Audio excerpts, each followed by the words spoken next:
What happens when the calendar flips to January 1st and reality decides to break its own rules? Welcome back to another spine-chilling episode.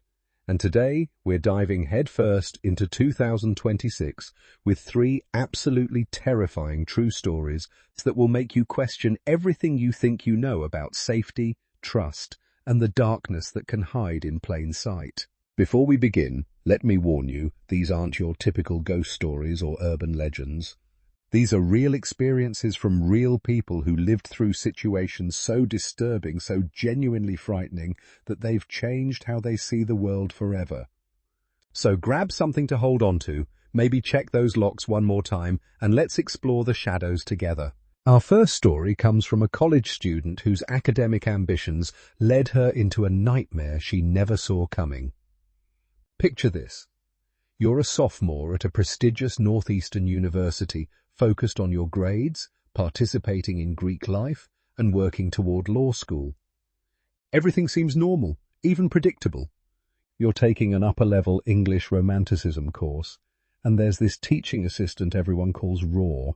He's lanky, maybe late 20s, gives off that wannabe musician vibe, but he knows his literature.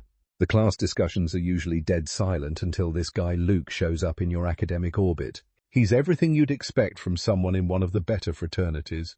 Tall, charismatic, actually does the reading, and has this perfect timing for breaking tension with just the right joke. You start talking more in class, carrying discussions while everyone else zones out. The TA seems to appreciate your participation, leaving detailed comments on your essays, nodding along when you make points. But then something shifts. Raw starts paying you different kinds of attention. More eye contact, more personal questions, behavior that feels less academic and more unsettling.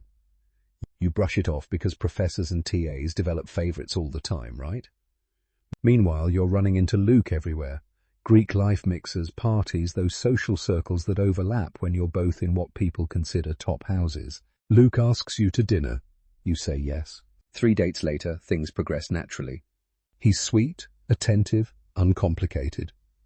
Everything feels normal until one afternoon when you see something that doesn't add up. Luke is standing behind the lecture hall smoking with Raw, talking like they actually know each other. When you ask about it later, Luke laughs it off, says he's just trying to get on the TA's good side to coast through the end of the semester. That explanation might have worked if you hadn't gotten curious one night. You're lying in bed next to Luke after he's fallen asleep, his phone right there playing a YouTube video. College relationships come with their own paranoia, especially when you're surrounded by guys who could give anyone trust issues. So you look through his phone, and what you find makes your blood run cold. Photos of you. Lots of them. Some are innocent enough, shots of you walking to class or studying, but others? Let's just say they're the kind of intimate photos that make you realize someone has been watching you much more closely than you ever imagined. Some are pictures you remember sending him, but many are ones you have no memory of taking. The violation feels overwhelming, but it gets so much worse. You dig deeper into his phone and discover he's been sending these photos to an unsaved number regularly for weeks. Every intimate moment, every private picture, being shared with someone else for money. When you confront Luke, he stumbles through some ridiculous story about backup phones and keeping copies safe. You know instantly it's garbage. The unknown number belongs to Raw. Your teaching assistant has been paying Luke hundreds of dollars for photos of you, essentially turning your boyfriend into a paid spy documenting your most private moments. The police get involved, Luke confesses quickly under pressure, and both men face consequences. Luke gets expelled, Raw gets fired, and there's jail time involved. But punishment never feels adequate when you're the one who has to live with knowing how completely your trust was violated. Now here's where this story takes its most terrifying turn. That was over a year ago, and our storyteller thought everything was behind her. She's a senior now, almost done with school, ready to move forward.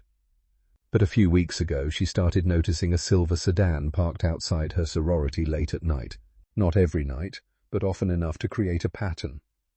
She's never seen anyone get in or out of it, but its presence feels deliberately positioned, like surveillance. The truly horrifying part? She moved into that sorority house well after the Luke situation ended. These people shouldn't even know where she lives now, yet somehow this car keeps appearing.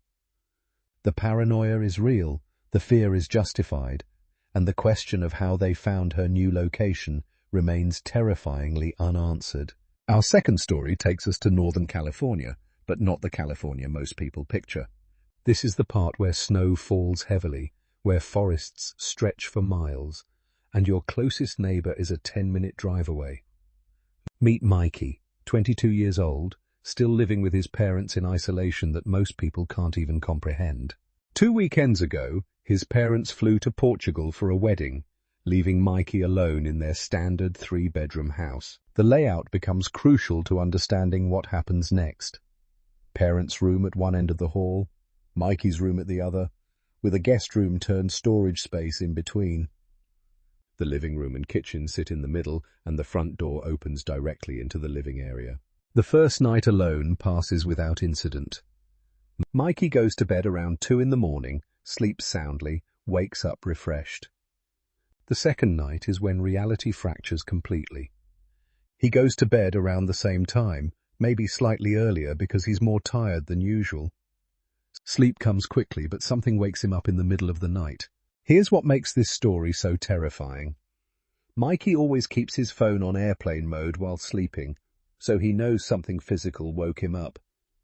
As his eyes adjust to the darkness, he notices his closet door is wide open.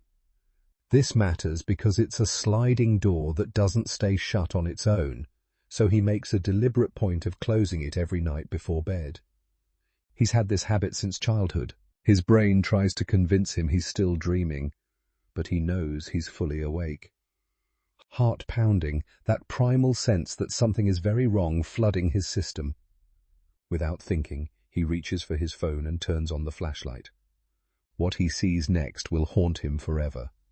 2 figures standing at the edge of his bed, just standing there watching him sleep. The moment the light hits them, they scatter in opposite directions like they were prepared for this exact scenario. They move with unnatural speed, almost like they anticipated he would turn on the light. Something clatters to the floor during their scramble, but Mikey doesn't have time to process what it is because he starts screaming and chasing them. By the time he reaches the hallway, he hears the front door slam. They're gone, vanished into the night, leaving him shaking in his living room trying to catch his breath. When the police arrive 20 minutes later, they search the entire property but find no signs of anyone. No footprints, no evidence of forced entry, every door and window locked except potentially the front door. But here's the detail that transforms this from a simple break-in into something much more sinister. When Mikey finally returns to his room and turns on the lights, he sees what clattered to the floor during the intruder's escape and one of his mother's kitchen knives. These people had been standing over him while he slept, armed with a blade, in a position to do whatever they wanted. The police officer suggests Mikey must have forgotten to lock the front door, since there are no signs of forced entry, but Mikey remembers locking it. The question that haunts him, that should haunt all of us, is this. If they were just thieves, why bring a knife into his bedroom? Why stand over a sleeping person when you could simply rob the place without anyone knowing? The implication is clear and absolutely terrifying. 2 weeks have passed since that night, and Mikey still has no explanation for what happened or why those people chose to enter his room with a weapon instead of simply taking what they wanted and leaving. Our final story brings us to Columbus, Ohio, where 23-year-old Natasha thought she had finally achieved the independence she craved. After living with roommates since college, she moved into her first solo apartment, a simple 1-bedroom in a mid-sized complex. Working remotely meant she spent a lot of time at home, which made the privacy feel even more valuable. The apartment faced the back of the complex, overlooking the parking lot and some trees beyond. Not scenic, but it was hers. For the first few weeks, everything felt perfect. She had minimal interaction with other residents beyond the occasional nod to an older woman who always seemed to be checking her mail and a couple across the hall whose arguments occasionally filtered through the walls. Then she started noticing him. The first encounter seemed completely innocent, coming home from the gym around 8 in the evening, passing someone on the stairs. A nondescript white man, maybe late 30s or early 40s, average build, wearing a grey hoodie. They did that awkward dance where you both try to move to the same side, then he squeezed past without saying anything. Nothing remarkable. A few days later, she saw him standing near the dumpsters while she was getting something from her car. When she looked over, he turned and walked away. Again, not inherently suspicious on its own. But the third sighting changed everything. Working at her desk, which faced the parking lot, she glanced outside during a phone call and saw a navy blue car with someone sitting in the driver's seat. The person appeared to be looking up at the building, possibly at her window specifically. When she looked again 10 minutes later, the car was gone, but something about the encounter stuck with her.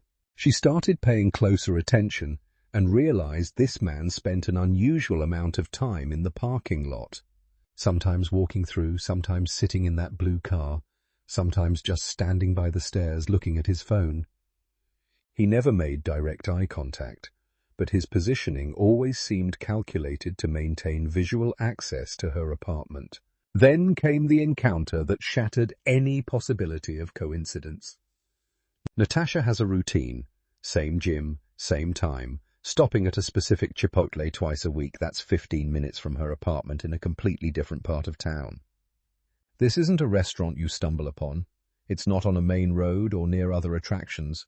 You go there on purpose. One evening, while eating alone and scrolling through her phone, she looks up to see him sitting across the restaurant in that same grey hoodie, eating a burrito bowl. The physical revulsion is immediate because there's no logical reason he should be there.